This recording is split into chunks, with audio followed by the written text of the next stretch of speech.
Have you ever listened to a vinyl record and thought, man, I should have been alive in the 70s, even though you weren't alive when bell bottoms first walked the earth?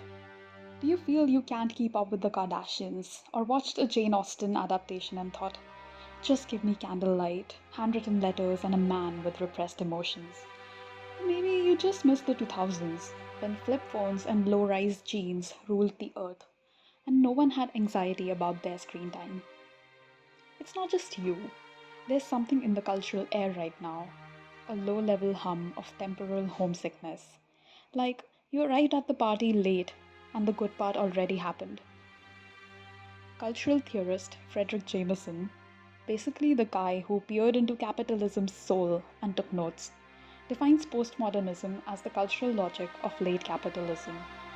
In other words, it's what happens when culture and economics become inseparable, and even your desire to escape reality becomes something you can buy. Under postmodernism, history becomes a costume closet, identity becomes an aesthetic project, and the future kind of dies. Time flattens, emotion dulls, meaning gets replaced with vibes. You no longer live through history, you scroll past it. So, why does it suddenly feel like you were born in the wrong era?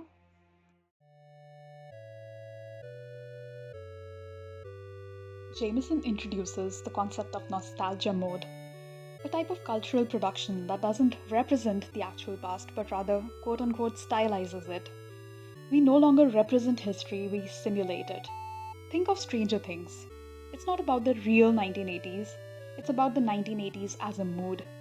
Neon lighting, synth soundtracks, BMX bikes, Dungeons and Dragons, walkie talkies, and an innocence that probably never existed.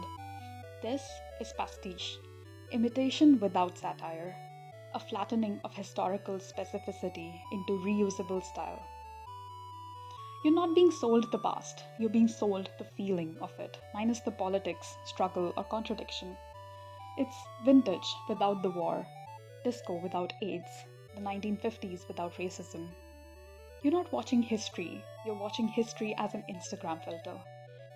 That's why you can scroll through hours of videos captioned POV, you live in 1993, and actually feel something. Jameson would say you're experiencing a waning of affect. Deep emotion is displaced by mood, texture, and vibes.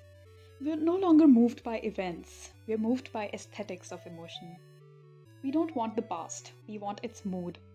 Grainy textures, typewriter sounds, handwritten journals you never finish. You don't miss the Cold War, you miss the vibe of Cold War films.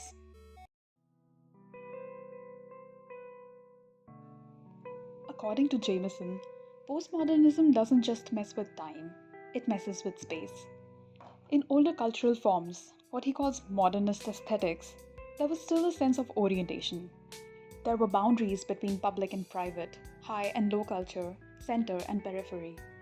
But late capitalism, with its global circuits and 24/7 connectivity, erases those boundaries. Everything is here now, all at once. This leads to spatial hypersaturation, a kind of sensory overload where every corner of culture is competing for your attention and nowhere feels anchored. You're not just dislocated in time, you're floating in space. Your living room is also your workplace, your gym, your cinema, your therapy couch, and your stage. The world has collapsed into the screen in your hand. So, yeah, of course, the 70s road trip playlist hits different. It's a fantasy of spaciousness in a world that won't leave you alone. We're no longer living in places, we're living in interfaces. So, of course, we romanticize road trips, flea markets, long silences, or even boredom. We miss physicality, sequence, waiting. That's not just nostalgia, it's a desire for boundaries.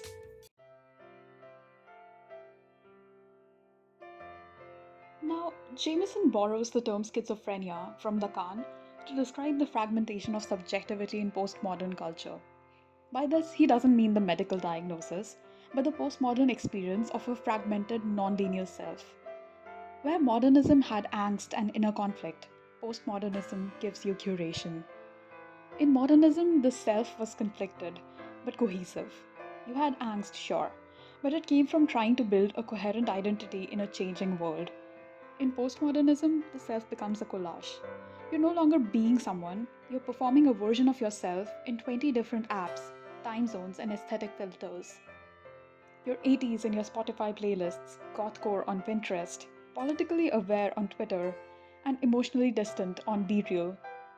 This isn't just being multifaceted, it's being structured to never resolve into a coherent self. You're a mood board of borrowed feelings and auto tuned desires, and this fragmentation is market driven. As Jameson notes, late capitalism doesn't just commodify goods, it commodifies identity. Your self is an algorithmic product optimized for consumption. So when you feel like you don't belong in this era, it's not just sentimental, it's an index of how fragmented belonging has become.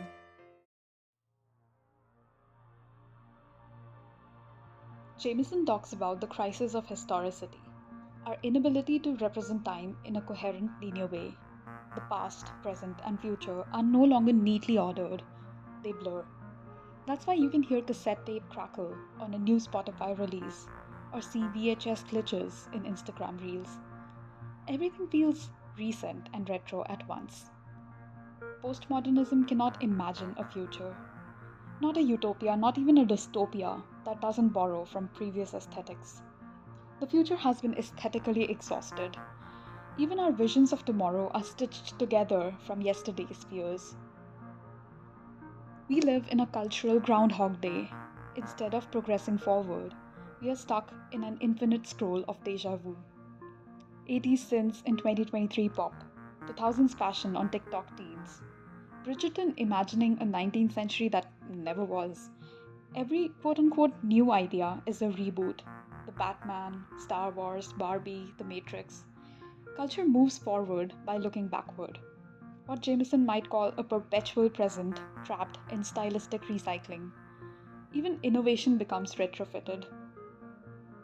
Where once art was about imagining new realities, utopias, revolutions, cosmic possibilities, now it's about optimizing engagement.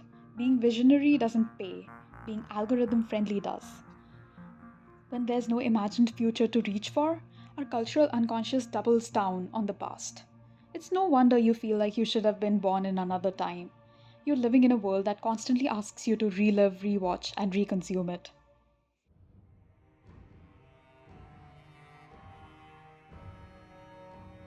Jameson reminds us that postmodernism is not a style, it's a structure of feeling born from a specific economic condition multinational capitalism.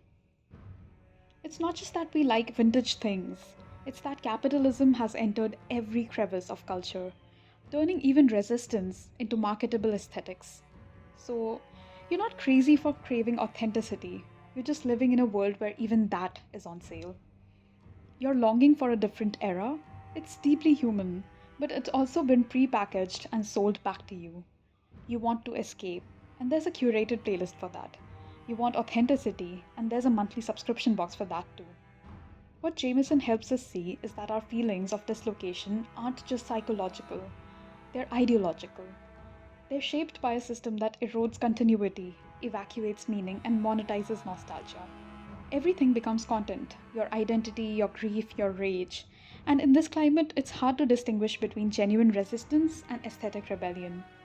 Are you anti capitalist or are you really into tote bags with quotes from bell hooks? And still, we long. Jameson wrote that postmodernism trades historical consciousness for stylistic quotation. We live among those quotes now curated playlists, filtered photographs, aestheticized sadness. Our culture doesn't remember, it remixes. And yet, even in this landscape of loss and loops, we long, not just for another era, but for anchoring, for sincerity without spectacle, for space without noise, for time that isn't fractured.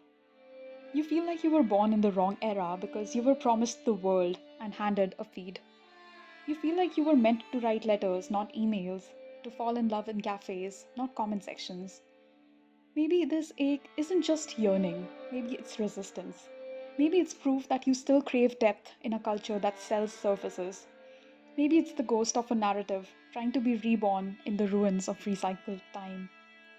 Or maybe it's just you, sitting in your room, lit by a laptop glow, listening to a crackly Bob Dylan record, while texting in memes. Time traveling between decades in a single breath. Not lost, just looking.